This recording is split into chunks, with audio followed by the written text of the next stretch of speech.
Full ப்ரெக்னன்சியே வந்து ஆர்டிஃபிஷியலாக create ஆகுது.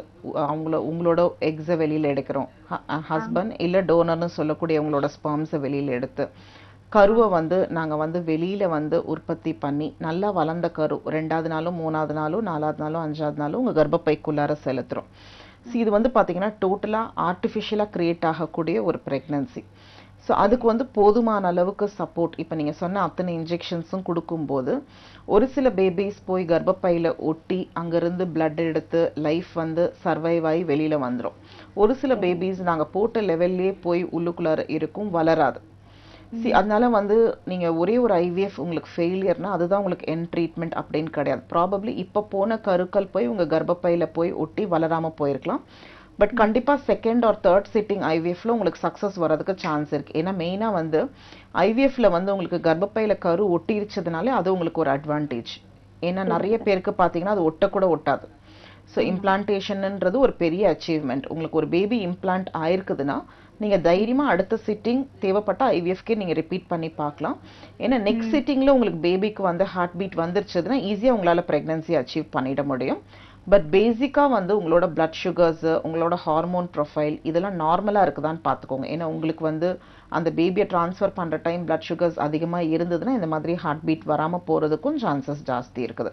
ஸோ எனக்கு எதுவுமே இல்லை மேடம். இல்லை அப்போ ஒரு ஐவிஎஃப் ஃபெயிலியர்ன்றதுக்காக நீங்கள் ஃபீல் பண்ணாதீங்கம்மா. ஒரு வாட்டி ஃபீல் பண்ணது ஒரு பக்கம். எனக்கு ஐவிஎஃப் வந்து என்னோட ஹஸ்பண்டோட சமன் கவுண்டிங் கம்மியாக இருந்ததுனால அந்த மாதிரி எனக்கு இருக்கா அப்படிங்கிறது ஒரு சின்ன மனசுல உறுத்தல் இருக்கு. இருக்கலாம். பட் என்னன்னா வந்து நம்ம செகண்ட் டைம் பண்ணும்போது அவரோடதுலேயே பெஸ்ட் ஸ்பெர்ம்ஸா எடுத்து இப்போ பார்த்தீங்கன்னா இம்சின்னு சொல்லக்கூடிய ஒரு புது டெக்னிக் வந்திருக்கு. அதில் வந்து அவரோட கவுண்ட்ஸ் கம்மியாக இருந்தால் கூட அதில் இருக்கிறதே பெஸ்ட் ஸ்பெர்ம் நம்ம செலக்ட் பண்ண முடியும்.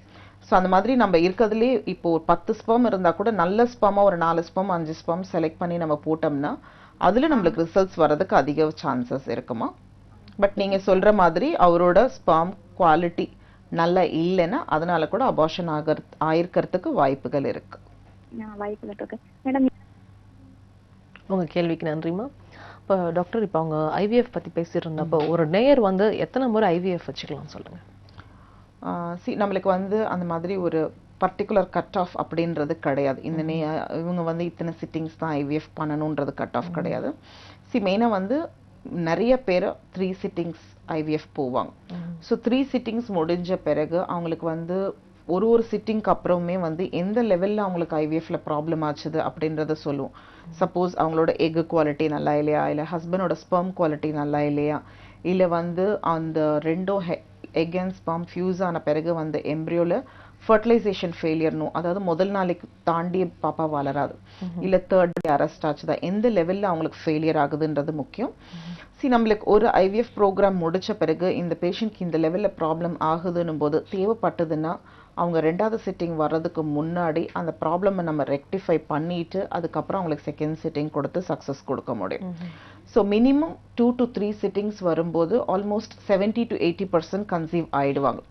இதுக்கும் மேலேயும் 10% 20% கன்சீவ் ஆகாம போனாங்கன்னா அதுக்கப்புறம் அவங்களுக்கு மற்ற ஆப்ஷன்ஸ் பத்தி நாங்க டிஸ்கஸ் பண்ண ஆரம்பிச்சிடலாம். தொடர்ந்து பேசலாம். வணக்கம், டாக்டர் சொல்கிறார். Madam good morning madam. Good morning sir, உங்க பேர் சொல்லுங்க.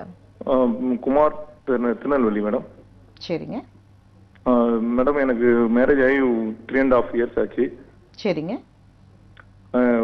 குழந்தை இது வரைக்கும் இன்னும் ஃபார்ம் ஆகலை மேடம். சரிங்க. நான் டாக்டர்கிட்ட ட்ரீட்மெண்ட் பண்ணேன். ட்ரீட்மெண்ட்ல அவங்க சொன்னாங்க அவங்களுக்கு வந்து பிசிஓடி இருக்குது அப்படின்னு சொன்னாங்க. சரிங்க. பிசிஓடியை வந்து அவங்க லேப்ரோஸ்கோபி மூலமா அதை ரிமூவ் பண்ணிட்டாங்க மேடம். சரிங்க. ரிமூவ் பண்ணி 1 year ஆச்சு. அதுக்கப்புறம் அவங்க சொன்னாங்க இந்த டேப்லெட் மூலமா உங்களுக்கு வந்து ஃபார்ம் ஆயிரும் அப்படின்னாங்க. நான் வந்து சர்வீஸ் பண்றேன் மேடம். நான் வந்து அதாவது ஆர்மியில சர்வீஸ் பண்றேன். சரிங்க. ஃபேமிலி கூட தான் வச்சிருக்கேன் மேடம். இருந்தாலும் ரெகுலரா ட்ரீட்மெண்ட் எடுக்கிறதுக்கு நான் எந்த டாக்டர்கிட்ட கன்சல்ட் பண்றேனோ அந்த டாக்டர்கிட்ட வர முடியல. சரிங்க. இப்போ வந்து ஐயுஐ டெஸ்ட் பண்ணியிருக்காங்க. சரிங்க.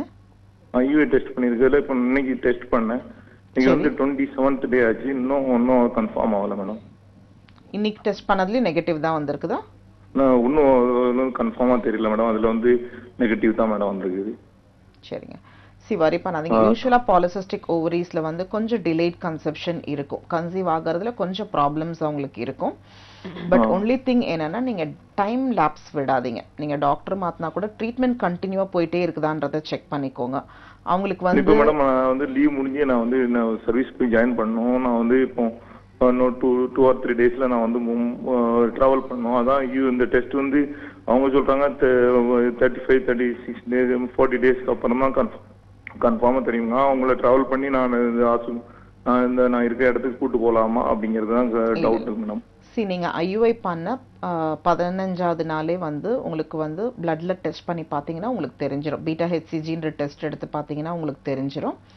மேக்ஸிமம் உங்களுக்கு வேணும்னா ஆமா சீரம் பீட்டா ஹெச்சிஜின்றது மேக்ஸிமம் வந்து நீங்க ஐயுஐ பண்ணதுல இருந்து 18வது நாள்ல தெரிஞ்சிடும். மேக்ஸிமம் நான் சொல்றது. ஆமா 32 நாள் 40 நாள் எல்லாம் தேவை கிடையாது. சோ உங்களுக்கு பீட்டா ஹெச்சிஜி நெகட்டிவ்னா உங்களோட ரிசல்ட்ஸ் நெகட்டிவ் தான். ஸோ என்னென்னா லைக் ஐயுஐக்கு அப்புறம் கொஞ்சம் சப்போர்ட்டிவ் மெடிசின்ஸ் கொடுத்துருப்போம். ப்ரொஜெஸ்ட்ரான் அப்படின்னு சொல்லக்கூடிய டேப்லெட்ஸ் எல்லாம் கொடுத்துருப்போம். அதனால உங்களுக்கு வந்து இந்த சஸ்டன் டேப்லெட் ஏதாவது கொடுத்துருக்காங்களா உங்களுக்கு? ஏதோ ஒரு மேடம் ஒரு டேப்லெட் மட்டும் கொடுத்துருந்தாங்க. ஸோ அதனால உங்களுக்கு பீரியட்ஸ் வராம இருக்கலாம். ஸோ நீங்க அந்த மெடிசின்ஸ் எல்லாம் உங்களுக்கு பிளட் டெஸ்ட் நெகட்டிவ்னா ஸ்டாப் பண்ணிட்டீங்கனாலே பீரியட்ஸ் வித்ட்ரா ஆயிடும். பயப்படாதீங்க. சரி மேடம். அதான் இது வந்து இப்போ கன்ஃபார்ம் ஆகிறதுக்கு அந்த பிளட் டெஸ்ட் மூலமா பண்ணலாமா மேடம்? ஆமா நீங்க சீரம் பீட்டா ஹெச்சிஜின்னு சொல்லி நல்ல லேப்ஸ்ல கொடுத்தீங்கன்னா உங்களுக்கு ரிப்போர்ட் கிடைச்சிடும். அதுல உங்களுக்கு தெரிஞ்சிடும்.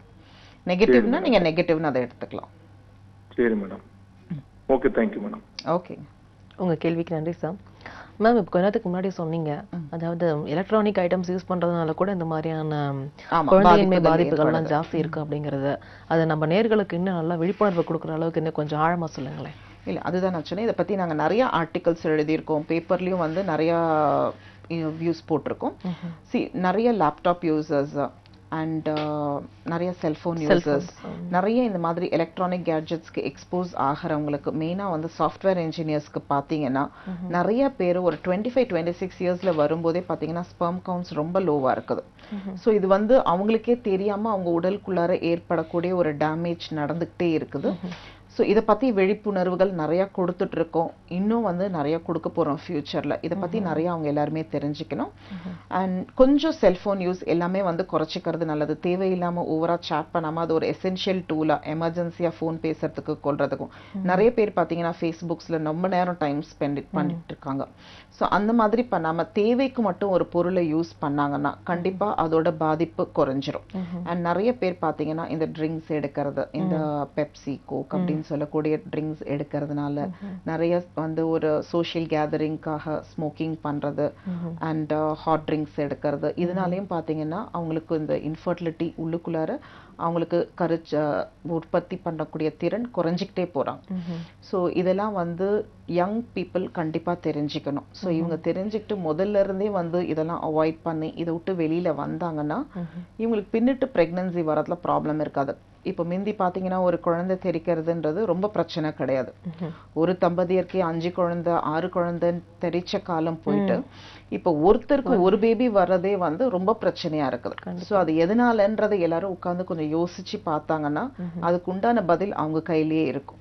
ஸோ இது மாதிரி நான் வந்து பார்த்தீங்கன்னா இந்த டாபிக்ல நிறைய சொல்லியிருக்கேன். அவங்க தாம்பத்தியத்தில் எவ்வளோ லேக் ஆகுறாங்கன்றது, அவங்க டே டு டே லிவிங்ல எவ்வளோ, அண்ட் நிறைய வந்து இந்த ஒபிசிட்டி காரணமே நம்ம ஊர்ல வந்து இந்த ஃபாஸ்ட் ஃபுட்ஸ், பீஸா, இந்த பர்கர்ஸ், இந்த மாதிரி ஒரு வெஸ்டர்ன் ஃபுட் எல்லாம் நம்ம இடத்துல நிறைய என்கரேஜ் ஆகிறதுனாலேயே உடல் பருமன் அதிகமாகி டோட்டலா வந்து பாத்தீங்கன்னா இப்போ ட்ரீட்மெண்ட்டுக்கு வர கப்பல்ஸ் ரொம்ப கம்மின்னு சொல்லலாம். அதாவது ஆல்மோஸ்ட் யார் கல்யாணம் ஆனாலும் ஒரு 3ல் ஒருத்தர் இல்ல 3ல் 2 பேர் ட்ரீட்மெண்ட்டுக்கு வந்துடுறாங்க. யாராவது ஒரு இல்ல 2 தம்பதியரால தான் தன்னாலே ஒரு கரு தக்க வைக்க முடியுது. கண்டிப்பா. ஸோ விழிப்புணர்வுகள் நிறைய தேவை. நிறைய தம்பதியர்கள் வந்து இந்த மாதிரி டிவி ப்ரோக்ராம்ஸ், ஆர்டிகல்ஸ் எல்லாம் படிச்சு இதுல இருந்து அவங்க கெயின் ஆகணும். அண்ட் நெட்லயும் சரி யூடியூப்ஸ்லயும் சரி எங்களோட இன்ஃபர்மேஷன் ஏஆர்சி ரிசர்ச் சென்டர்னு கிளிக் பண்ணாங்கன்னா அவங்களுக்கு தேவையான நிறைய இன்ஃபர்மேஷன்ஸ் இருக்கு. இதெல்லாம் எடுத்து அவங்க கண்டிப்பா நிறைய பயனடையணும். Very good doctor.